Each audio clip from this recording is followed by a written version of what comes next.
Hello, and welcome back to another episode recap where I'll lay out 5 things that I learned from my conversation with a historical expert.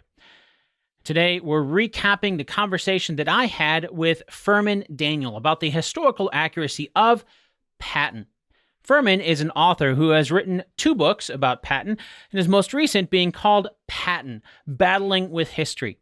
You can find my full interview with Furman on the Based on a True Story channel, or if you'd prefer a quick recap, well, that's the purpose of this video, where I'll pick out 5 key things that I learned about the historical accuracy of the classic film Patton from Furman Daniel. So let's get started. Number 1, eat, sleep, and breathe war. One thing that stood out to me about Patton as a person was how much he studied war. It wasn't just when he was a general like we see in the movie. Furman told me the story of how at the age of 5 or 6, Patton attacked his parents' coop with a farm cart. He claimed he was reenacting the battle wagons of Sir John the Blind, who was a social reformer in the 18th century. I don't know about you, but I didn't even know who Sir John the Blind was when I was 5 or 6, let alone start reenacting battles. So it seemed that from a young age, Patton studied military history and war.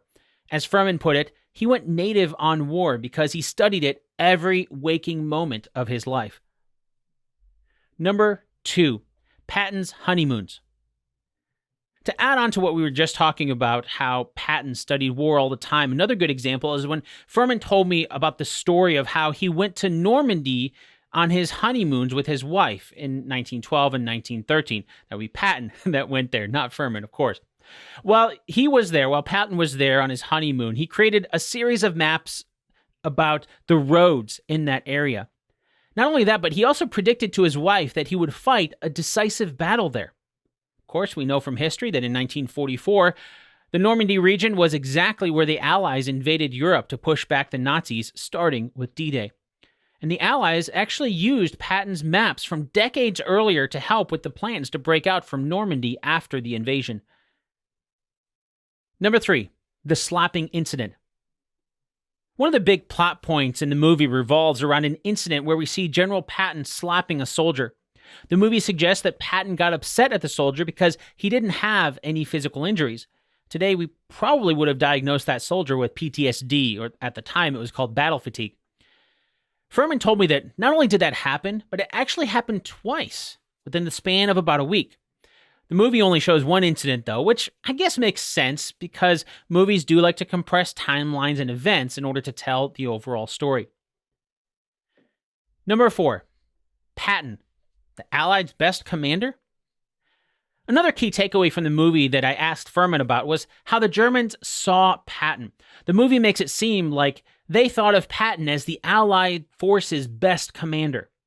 Furman told me that even though Patton was on the German radar as a dangerous commander, he also pointed out that at that point in the war, in the summer of 1943 or early 1944, when the movie mentions the Germans talking about him being the best commander, Patton simply hadn't faced the German forces that much for them to consider him to be the Allies' best commander. So that's most likely creative license for the movie, which, again, makes sense. After all, the movie is called Patton. Number 5, a man of contrasts. Furman told me quite a few good examples throughout our discussion to showcase how Patton was a man of contrasts. He told me Patton had a famously foul mouth, yet he was religious. He was modern with his perspectives on technology like tanks, yet he turned to ancient history for tactics.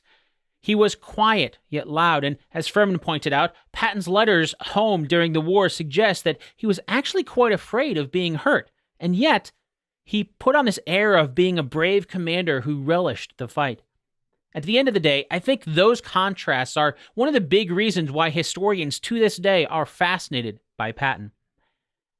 That's all for today, and hopefully you enjoyed this episode recap of 5 things that I learned from Furman Daniel about the historical accuracy of Patton. My interview with Furman was over an hour long, so there's obviously a lot more details and topics that we covered over there that I haven't had the chance to recap in this short video. So if you want to learn more about Patton, you can listen to that whole interview for free right now over at basedonatruestorypodcast.com/163. Once again, that's basedonatruestorypodcast.com/163. And don't forget to pick up a copy of Furman's latest book called Patton, Battling with History. In the meantime, for more recaps and full-length episodes of Based on a True Story, hit that subscribe button right now. Thanks for watching.